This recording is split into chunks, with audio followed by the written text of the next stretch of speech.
Chapter 5. It didn't start with the case. Didn't start with lawyers or forms or the fall that fractured my shoulder and made my heart hiccup in ways doctors still don't understand. It started long before that, with betrayal so subtle it felt like growing up. With trust eroded so gradually, it passed for maturity. No one ever says, this is the moment the system stops protecting you. They let you figure it out alone, at night, when the phone call doesn't come, when the apology's been replaced by policy, when the person who said I've got your back starts speaking in disclaimers. I was 12 the first time I learned how silence could harm more than fists. My father had a temper like a coiled rope, tight, twitching, waiting. It didn't snap every day. That's the worst kind of violence, the kind that's patient. That saves itself for private corners, for when eyes are turned, for when the neighbors have already decided you're just that family. My mother had this look she wore like armor. Smile soft, voice lower than usual, eyes that flicked toward doorways like someone expecting impact. We didn't talk about it. Not directly. In our house, pain came with its own NDA. I learned early, justice doesn't come for people like us. It waits.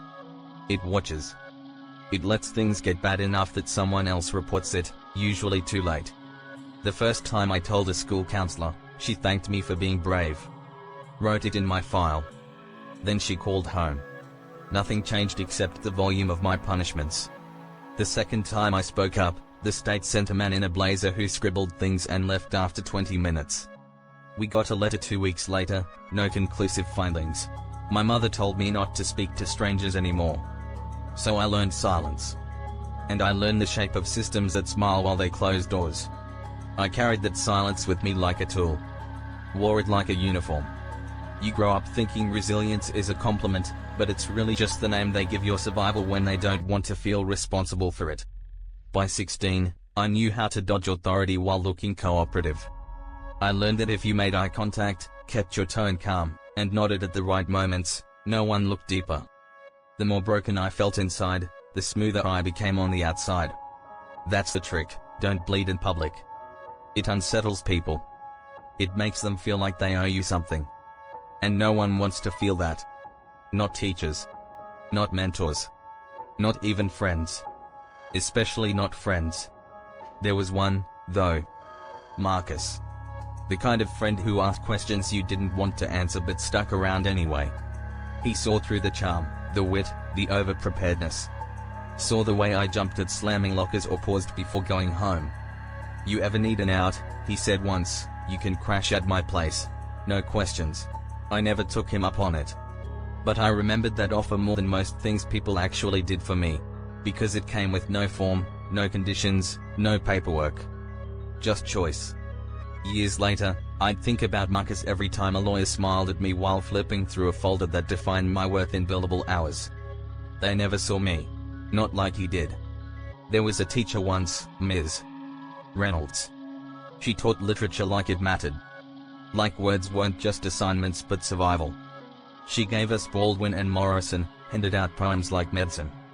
She saw how I disappeared into the metaphors, how I traced trauma in lines other kids skipped. One day, after class, she stopped me. You read like someone who's survived something, she said. I didn't answer. But I never forgot it. She didn't pry. Didn't push. Just let the words do the talking. And in that classroom, for 45 minutes a day, I believed that truth could live somewhere. That stories could be more than pain, they could be proof. That belief didn't last. Because systems don't like stories unless they're tidy. Digestible. Marketable. They like survivors, not victims. Redemption arcs, not rage. And mine? Mine didn't come with neat endings. After high school, I got into a decent college with decent loans and an indecent amount of pressure. I worked 3 jobs, lived in the library, and still felt like I was one setback away from becoming another dropout statistic. I didn't have a safety net. I had a tightrope. And no matter how far I walked, I could always feel it fraying beneath me. Then came the injury. Then the paperwork. Then the professionals who said, "We've got this," and didn't. And suddenly, all the skills I learned in childhood, reading people, hiding fear, staying composed, became survival tactics again. Only this time, I was grown. This time, I had documentation. This time, I could prove what was being done. And that made me dangerous.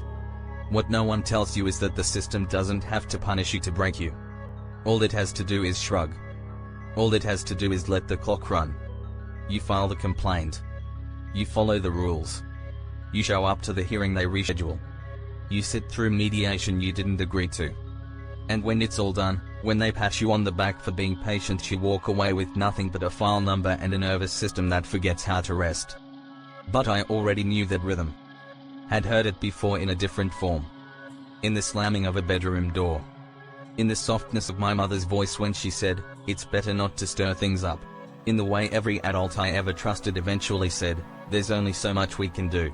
So when the legal system started sounding like my childhood, I didn't flinch. I recognized the melody. I braced for the next verse. And when it came, I wasn't surprised.